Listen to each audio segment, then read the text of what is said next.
जादुई टोकरी। एक गांव में भोली और भूरी नाम की दो फल बेचने वाली रहती थी। दोनों हमेशा साथ रहती थी और एक दूसरे की मदद भी करती थी। चलो चलो जल्दी करो, फल बेचने नहीं जाना? हाँ हाँ आ रही हूँ। भूरी, आज देर लगा दी, बाजार में फल नहीं बेचने? अरे बेचने हैं। आज मेरे मामा जी कई सालों बाद मेरे घर आए हैं। वो मुझे अपने साथ कुछ दिनों के लिए ले जाना चाहते हैं। पर क्या भूरी, तुम काफी सालों से यही फल बेच रही हो। कुछ दिन अपने मामा के साथ बाहर जाओ, थोड़ा घूम लो, फिर बाकी जिंदगी फल ही तो बेचने हैं। जाना तो है, पर मामा जी आज ही जाने की बात कर रहे हैं और आज ही निकल गई तो मेरे फलों को कौन बेचेगा? मेरा काफी नुकसान हो जाएगा। बस इतनी सी बात, तो पहले क्यों नहीं कहा? मैं एक काम करती हूँ, मैं अपने फलों के साथ साथ तुम्हारे फल भी बेच दूंगी और फिर जब सारे फल बिक जाएंगे तो मैं तुम्हारी टोकरी तुम्हारे घर पर रख दूंगी। ऐसे फलों का भी नुकसान नहीं होगा और तुम भी आराम से अपने मामा के साथ जा सकती हो। सच में भोली, तुम मेरी सच्ची दोस्त हो। ये लो फलों की टोकरी, कोशिश करना कि तुम इसे अच्छे दाम में बेच सको। आखिर वापस आकर मुझे अपने मकान का किराया जो भरना है। भोली, तुम चिंता मत करो, मैं तुम्हें अच्छे दाम दिला दूंगी। भोली की बात सुनकर भूरी खुशी खुशी अपने मामा जी के साथ घूमने निकल गई। भूरी के जाने के बाद भोली अपनी पड़ोसन रुक्कू के साथ मिलकर फल बेचने निकल पड़ी। रुक्कू बड़ी ही चालाक थी। वो कभी किसी का भला नहीं चाहती थी, पर पड़ोसी होने के कारण भोली उसको नजरअंदाज नहीं कर सकती थी। कुछ देर चलने के बाद, अरे भोली, चलो मैं तुम्हारी मदद करती हूँ। तुम अपने फलों को बेचने के लिए मेहनत करो। भूरी की फलों की टोकरी मुझे दे दो। नहीं नहीं भूरी, नहीं नहीं, भूरी की टोकरी की जिम्मेदारी मेरी है। मैं उससे अच्छे दाम में बेचूंगी। तुम कितनी भोली हो। क्यों? देखो, यहाँ तुम दो फलों की टोकरियों को कड़ी धूप में बेचने निकली हो और वहाँ तुम्हारी सहेली भूरी ऐश कर रही होगी।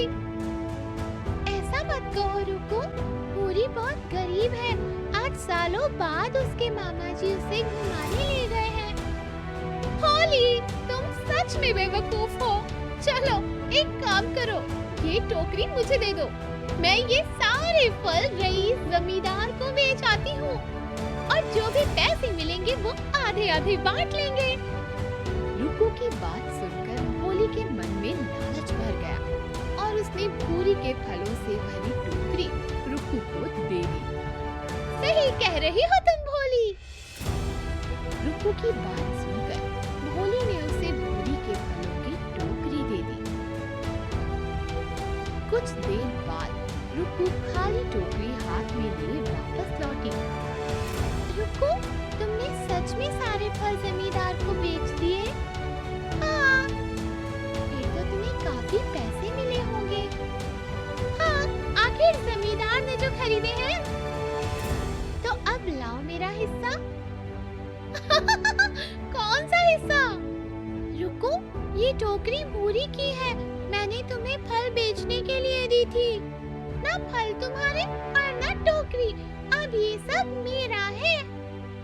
और अगर तुमने किसी से कुछ भी कहा तो मैं सबको कह दूंगी कि तुमने भूरी की टोकरी चुराई है। रुक्कू की बात सुनकर भोली को अफसोस हुआ और वो चुपचाप गांव से निकल गई। कुछ दिन बाद जब भूरी वापस आई तो उसने भोली को हर जगह ढूंढा, पर वो कहीं नजर नहीं आई। तब उसने रुक्कू से भी पूछा, पर रुक्कू ने भी कोई जवाब नहीं दिया। पैसा ना होने के कारण भूरी को भी अपना घर छोड़ना पड़ा। और वो जंगल में भटकने लगी। कुछ देर जंगल में चलते चलते वो एक पेड़ के नीचे सो गई। तब उसने देखा कि पेड़ पर एक छोटी सी टोकरी पड़ी है। टोकरी को देखकर भूरी ने सोचा, ये छोटी सी टोकरी मेरे बड़े काम आ सकती है। मैं इसी जंगल से कुछ फल ले जाती हूँ और बाजार में बेचती हूँ। फिर जो पैसे मिलेंगे मैं उससे अपना गुजारा कर लूंगी। भूरी ने जंगल से कुछ फल तोड़े और बाजार की ओर चल दी। बाजार जाकर उसने जैसे ही अपने फल बेचने शुरू किए तो लोगों की भीड़ इकट्ठी हो गई और देखते ही देखते उसके सारे फल खत्म हो गए थे। वाह, मेरी टोकरी तो खाली हो गई। काश कुछ और फल होते तो मैं थोड़े और पैसे बना लेती। फिर मेरे सर पर एक बार फिर छत होगी। भूरी ने जैसे ही मन मन में ये सोचा तो उसकी टोकरी फिर से फूलों से भर गई। भूरी ये सब देखकर हैरान हो गई और उसने खुशी खुशी अपने फल बेचने शुरू कर दिए। ये फल भी जल्द ही बिक गए और टोकरी से भर गई। अब मेरी टोकरी 3 बार भर गई है। मुझे लालच नहीं करना चाहिए और अब मैं कल फिर से थोड़े फल बेचूंगी। भूरी हर रोज फल बेचती और पैसे बचाकर उनसे अपने लिए एक बड़ा घर खरीदा। पर वो हमेशा अपनी कमाई का एक हिस्सा गरीबों में बांट देती थी। एक दिन वो गरीबों को खाना बांट रही थी तो उसने देखा कि भोली भी वहाँ खड़ी है। भूरी को देखकर भोली ने अपनी नजर झुका ली और शर्मा कर वहाँ से निकलने लगी। तब, अरे भोली, कहाँ जा रही हो? मैंने तुम्हें कहाँ नहीं ढूंढा। भूरी, मुझे माफ कर दो। मैंने लालच में आकर तुम्हारा नुकसान करने की कोशिश की। पर देखो, आज मेरी भी रोजी रोटी मुझसे छीन ली गई। पर क्या हुआ? भोली ने भूरी को सारी कहानी बताई। पहले तो भूरी को बहुत गुस्सा आया, पर फिर वो शांत हो गई। भोली, जो तुमने किया वो गलत तो है, पर अंत भला तो सब भला। अब तुम भी मेरे साथ चलो और मेरे साथ जादुई टोकरी से फल बेचो। आखिर एक दोस्त ही एक दोस्त के काम आता है।